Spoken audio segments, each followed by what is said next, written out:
ಇನ್ನು ಯುದ್ಧ ಪೀಡಿತ ಇರಾನ್ನಲ್ಲಿ ಸಿಕ್ಕಾಕೊಂಡಿದ್ದಂತಹ ಕನ್ನಡಿಗರು ಬ್ಯಾಚ್ ಬೈ ಬ್ಯಾಚ್ ತಾಯ್ನಾಡಿಗೆ ಸುರಕ್ಷಿತವಾಗಿ ವಾಪಸ್ ಆಗ್ತಾ ಇದ್ದಾರೆ. ಚಿಕ್ಕಬಳ್ಳಾಪುರದ ಅಲಿಪುರ ಗ್ರಾಮದ 10 ವಿದ್ಯಾರ್ಥಿಗಳು ಈಗ ಸುರಕ್ಷಿತವಾಗಿ ತಾಯ್ನಾಡಿಗೆ ಬಂದಿದ್ದಾರೆ.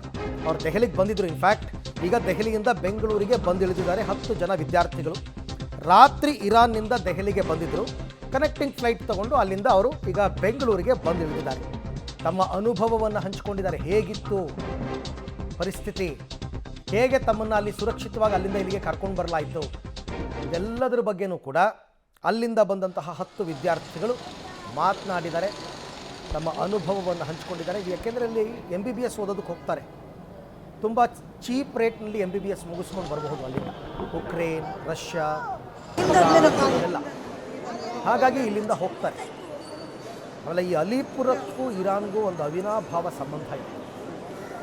ಅಲಿಪುರಕ್ಕೂ ಖಮೇನಿ ಬಂದಿದ್ದು ಅಲಿಪುರಕ್ಕೆ. ಇನ್ಫ್ಯಾಕ್ಟ್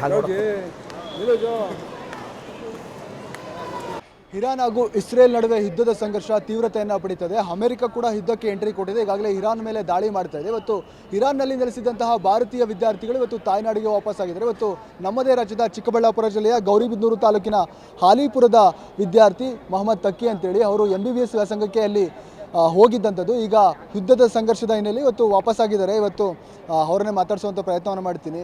ಯುದ್ಧ ಅಂದಾಗ ಫಸ್ಟ್ ಟೈಮ್ ನೋಡಿರ್ತೀರಾ ನೀವು ಇರಾನ್ನಲ್ಲಿ, ಹೇಗೆ ಅನ್ನಿಸ್ತು ಫಸ್ಟ್ ಟೈಮ್ ಇದು?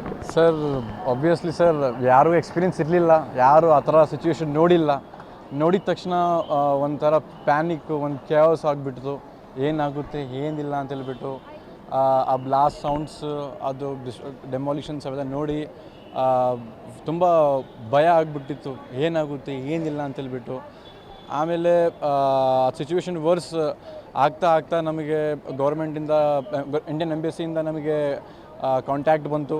ಅವ್ರು ನಮ್ಮನ್ನು ಕಾಂಟ್ಯಾಕ್ಟ್ ಮಾಡಿ, ಪ್ರತಿ ಒಬ್ಬ ಸ್ಟೂಡೆಂಟ್ಗೆ ಕಾಂಟ್ಯಾಕ್ಟ್ ಮಾಡಿ ಅವ್ರ ಸಿಚುವೇಶನ್ಸನ್ನ ನೋಡಿ, ಹೇಗಿದ್ದಾರೆ ಸ್ಟೂಡೆಂಟ್ಸು, ಅವ್ರು ಇರೋ ಜಾಗ ಸೇಫ್ ಇದೆಯೇ ಇಲ್ಲೋ, ಮತ್ತು ಅವ್ರ ಹೆಂಗೆ ಸಿಚುವೇಶನ್ ಹೆಂಗೆ ನಡೀತಾ ಇದೆ ಅವೆಲ್ಲ ನೋಡಿ ನಮಗೆ ಅಲ್ಲಿಂದ ಫಸ್ಟ್ ನಾವಿದ್ದಿದ್ದು ಒಂಥರ ಹೇಳಿದರೆ ಒಂದು ರೆಡ್ ಝೋನು. ಯಾಕಂದರೆ ಅಲ್ಲಿ ಜಾಸ್ತಿ ಫಸ್ಟ್ ಅಟ್ಯಾಕ್ ಆಗಿದ್ದು ಇರಾನ್ನಲ್ಲಿ ಅದೇ ನಮ್ಮ ಏರಿಯಾದ್ರಲ್ಲಿ. ಅದು ತೆಹರಾನ್ ಅಂತ ಒಂದು ಸ್ಟೇಟ್ ಇದೆ. ಅದ್ರಾಗೆ ನಾವಿರೋ ಜಾಗದಲ್ಲಿ ನಮ್ಮ ಡಾರ್ಮೆಟ್ರಿ, ನಮ್ಮ ಹಾಸ್ಟೆಲ್, ನಮ್ಮ ಕಾಲೇಜ್ ಹಾಸ್ಟೆಲ್, ಯೂನಿವರ್ಸಿಟಿ ಹಾಸ್ಟೆಲ್ಲು ಅಲ್ಲಿ ಹತ್ರ ನಮ್ಮಿರೋ ಹಾಸ್ಟೆಲ್ ಹತ್ರದಲ್ಲಿ ಒಂದು ಅಟ್ಯಾಕ್ ಆಗಿತ್ತು. ಆದಮೇಲೆ ಅದು ಸಿಚುವೇಶನ್ ಆಗ್ತಾ ವರ್ಸ್ ಆಯಿತು. ಯಾಕಂದರೆ ಇವ್ರದ್ದು ಕಾನ್ಫ್ಲಿಕ್ಟ್ಸ್ ಇನ್ನೂ ಇನ್ಕ್ರೀಸ್ ಆಯಿತು. ಯಾಕಂದರೆ ಇವ್ರದ್ದು ಅದು ಕಂಟ್ರಿ ಕಾನ್ಫ್ಲಿಕ್ಟ್ಸ್ ಇದ್ದಾಗ ಸಿವಿಲಿಯನ್ಸ್ ಎಲ್ಲ ಸಿಕ್ಕಾಕೊಬಿಟ್ರು. ಆಮೇಲೆ ಈ ಸ್ಟೂಡೆಂಟ್ಸ್ ಇರೋರೆಲ್ಲ ಪ್ರಾಬ್ಲಮ್ ಆಯಿತು, ಕನೆಕ್ಷನ್ ಪ್ರಾಬ್ಲಮ್ ಆಯಿತು, ಇಂಟರ್ನೆಟ್ ಸಸ್ಪೆನ್ಷನ್ ಆಗಿಬಿಡ್ತು. ಮತ್ತು ಏರ್ ಸ್ಪೇಸ್ ಕ್ಲೋಸ್ ಆದರೆ ಮಕ್ಕಳಿಗೆ ಎವ್ಯಾಕ್ಯುವೇಟ್ ಕೂಡ ಮಾಡೋಕ್ಕಾಗಲ್ಲ. ಬೇರೆ ಕಂಟ್ರಿಗೆ ಹೋಗಬೇಕು, ಬೇರೆ ಕಂಟ್ರಿಗೆ ಹೋಗೋಕ್ಕೆ ಕೂಡ ಆಗೋದಿಲ್ಲ. ಆಮೇಲೆ ಇಂಡಿಯನ್ ಎಂಬಸಿ ಅವರು ಅವ್ರ ಪ್ರಕಾರ ಹೆಂಗಾಗುತ್ತೆ, ಏನು ಪ್ಲ್ಯಾನ್ ಮಾಡಬೇಕಂತ ಅಂದ್ಬಿಟ್ಟು ಪ್ಲ್ಯಾನ್ ಮಾಡಿ ಅಲ್ಲಿಂದ ಮಕ್ಕಳನ್ನ ರಿಲೊಕೇಟ್ ಮಾಡಿ ಆಮೇಲೆ ಎವ್ಯಾಕ್ಯುವೇಟ್ ಮಾಡಿದ್ರು ಸರ್. ಭಾರತಕ್ಕೆ ಬರ್ತೀವಿ, ಆ ರೀತಿ ಸಿಚುವೇಶನ್, ದೊಡ್ಡ ಬಾಂಬ್ ಬೀಳ್ತಿದೆ, ಎಲ್ಲ ಬೀಳ್ತೀವಿ, ಏರ್ ಸ್ಪೇಸ್ ಕ್ಲೋಸ್ ಆಗಿಬಿಟ್ರೆ ಅಂತ ಅನಿಸ್ತಿತ್ತ? ಹೌದು ಸರ್, ಆಬ್ವಿಯಸ್ಲಿ ಸರ್, ಭಯ ಆಗಲೇ ಆಗುತ್ತೆ. ಒಂದು ಸತಿ ಬರುತ್ತೆ ಮೈಂಡಾಗೆ, ವಾಪಸ್ ಹೋಗ್ತೀವಿ ಇಲ್ಲ, ಮನೆಯವ್ರಿಗೆ ನೋಡ್ಬೋದು, ಮನೆಯವ್ರಿಗೆ ಹೆಂಗೆ ಅವ್ರ ಮನೆಯವರು ಅವ್ರ ಕನ್ಸರ್ನ್ ಆಗಿಬಿಟ್ಟವ್ರೆ ಜಾಸ್ತಿ. ಕಮ್ಯುನಿಕೇಟ್ ಕೂಡ ಮಾಡೋಕ್ಕಾಗ್ತಿಲ್ಲ, ಏನಾಗುತ್ತೆ ಏನಿಲ್ಲ ಅಂತೇಳ್ಬಿಟ್ಟು ಒಂದು ಸ್ವಲ್ಪ ಭಯ ಆಗಿಬಿಟ್ಟಿದೆ ಸರ್. ತಂದೆ ತಾಯಿ ಫೋನ್ ಮಾಡಿದಾಗ ಧೈರ್ಯ ನೀವೇ ಹೇಳ್ತಿದ್ರೆ ಇಲ್ಲ ಅವ್ರು ನಿಮ್ಮ ಧೈರ್ಯ ಹೇಳ್ತಿದ್ರು? ಇಲ್ಲ ಸರ್, ನಾನೇ ಹೇಳ್ತಿದ್ದೆ ಟೆನ್ಷನ್ ತಗೋಬೇಡಿ, ಹಂಗೇನಿಲ್ಲ. ಇಲ್ಲಿ ಇಂಡಿಯನ್ ಎಂಬಸಿ ಅವ್ರು ಇದ್ದಾರೆ, ಅವರು ನಮ್ಮನ್ನು ಸೇಫ್ ಜಾಗದಲ್ಲಿ ಇಟ್ಟಿದ್ದಾರೆ. ನಮಗೆ ಹಂಗೇನು ಬಿಟ್ಟಿಲ್ಲ, ಎಲ್ಲ ಕೋಆರ್ಡಿನೇಟ್ ಮಾಡ್ತಿದ್ದಾರೆ. ಅವ್ರ ಕೋಆರ್ಡಿನೇಷನಾಗೆ ನಾವು ಫಾಲೋ ಮಾಡಿ ಅಲ್ಲಿಂದ ನಾವು ಇಲ್ಲಿಗೆ ಬಂದಿರೋದು. ಇನ್ನೂ ಸ್ವಲ್ಪ ಇಂಡಿಯನ್ಸ್ ಅಲ್ಲೇ ಇದ್ದಾರೆ ಇರಾನ್ನಲ್ಲಿ. ನೀವು ಇವತ್ತು ಎಷ್ಟು ಜನ ಬಂದ್ರಿ? ಇನ್ನು ಎಷ್ಟು ಜನ ಸ್ಟೂಡೆಂಟ್ಸ್ ಇದ್ರಿ ಅಲ್ಲಿ? ಎಷ್ಟು ಸರ್ ಅಲ್ಲಿ ಸ್ಟೂಡೆಂಟ್ಸ್ ಸುಮಾರು 1200 ಸ್ಟೂಡೆಂಟ್ಸ್ ಇದ್ದಾವೆ. ಅದರಾಗೆ ಸರ್ ಮೊನ್ನೆ 2-3 ಬ್ಯಾಚ್ ಬಂದಿತ್ತು ಆಲ್ರೆಡಿ. ಇವತ್ತು ನಮ್ಮದು 3ನೇ ಬ್ಯಾಚು ಇವತ್ತು ಬಂದಿರೋದು. ಮತ್ತು ಇವತ್ತು ಬರ್ತಾರೆ, ಮತ್ತು ಇವತ್ತು ಸಂಜೆನೂ ಬರ್ತಾರೆ. ತಾವು ತಮ್ಮ ಹಾಲಿಪುರದವ್ರು ಎಷ್ಟು ಜನ ಇದ್ದರು? ಸರ್ ಅಲಿಪುರ ಅವ್ರು ಇರೋರು ಸರ್ ಸುಮಾರು ಒಂದು 13 ಜನ ಇದ್ದರು. ಅದು ಆಲ್ಮೋಸ್ಟ್ ಇವತ್ತು ಬಂದಿರೋದು ಫ್ಲೈಟಾಗಿ ಎಲ್ಲ ಬಂದುಬಿಟ್ಟವ್ರೆ. ಅಲ್ಲಿರೋರು ಮತ್ತು ಬೇರೆ ಸ್ಟೇಟ್ಸ್ ಅವ್ರು ಇದ್ದಾರೆ. ಅವ್ರಿಗೂ ಆಲ್ರೆಡಿ ಪ್ರೋಟೋಕಾಲ್ ಎಲ್ಲ ಸೆಟ್ ಆಗಿದೆ. ಅವ್ರದ್ದೇನು ಒಂದು ವೀಕ್ದು ಒಂದು ಮಿಷನ್ ಇದೆ. ಒಂದು ವೀಕ್ದಲ್ಲಿ ಎಲ್ಲರಿಗೂ ಅಲ್ಲಿಂದ ಎವ್ಯಾಕ್ಯುವೇಟ್ ಮಾಡಬೇಕು ಅಂತ ಹೇಳ್ಬಿಟ್ಟು ಅವರು ಇಂಡಿಯನ್ ಎಂಬಸಿ ಅವ್ರದ್ದು ಪ್ಲ್ಯಾನ್ ಇದೆ. ಸರ್ ಮಗ ಬಂದಿದ್ದಾನೆ, ಏನು ಅನ್ನಿಸ್ತಿದೆ? ಏನಿಲ್ಲ, ಖುಷಿ ಆಗ್ತಾಯಿದೆ, ತುಂಬ ಖುಷಿ ಆಗ್ತಾಯಿದೆ. ಏನು ಟೆನ್ಷನ್ ಇಲ್ಲ ನಮಗೆ. ಆ ಥರ ಏನಿಲ್ಲ.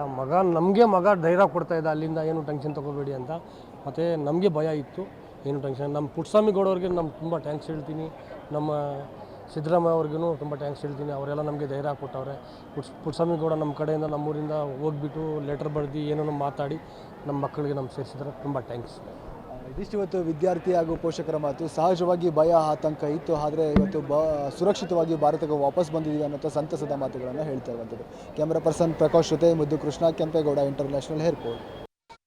ಈ ಯುದ್ಧ ಅನ್ನೋಂಥದ್ದು ನಮ್ಮ ದೇಶದವರಿಗೆ ತುಂಬ ಅಪರೂಪ. ಅಂಥದ್ರಲ್ಲಿ ಆ ಯುದ್ಧವನ್ನು ನೋಡಿ ಬಂದಿರ್ತಾರಲ್ಲ ಅಂಥವ್ರು ಜೀವ ಉಳಿದ್ರೆ ಸಾಕಪ್ಪ, ನಮ್ಮ ದೇಶಕ್ಕೆ ಹೋದ್ರೆ ಸಾಕಪ್ಪ ಅಂತ ಅನಿಸ್ಬಿಟ್ಟಿರ್ತಾರೆ. ಒಟ್ಟಿನಲ್ಲಿ ಅವ್ರ ತಂದೆ ತಾಯಿ ನೋಡಿ ಆ ಮೈ ಸವರಿ ಅವನನ್ನು ಎಷ್ಟು ಪ್ರೀತಿಯಿಂದ ಕರ್ಕೊಂಡು ಬರ್ತಾ ಇದ್ದಾರೆ. ಎಲ್ಲರೂ ಟ್ರೈ ಮಾಡಿದ್ದಾರೆ. ಪುಟ್ಟಸ್ವಾಮಿ ಗೌಡ ಅಲ್ಲಿ ಲೋಕಲ್ MLA, ರಾಜ್ಯ ಸರ್ಕಾರ, ಕೇಂದ್ರ ಸರ್ಕಾರ ಎಲ್ಲರ ನೆರವಿನಿಂದ ಈಗ ಅವರೆಲ್ಲರೂ ಕೂಡ ಸುರಕ್ಷಿತವಾಗಿ ತಾಯ್ನಾಡಿಗೆ ವಾಪಸ್ ಬಂದಿದ್ದಾರೆ. ನಿನ್ನೆ 10 ವಿದ್ಯಾರ್ಥಿಗಳ ಬ್ಯಾಚ್ ಇರಾನ್ನಿಂದ ಬಂದಿದೆ.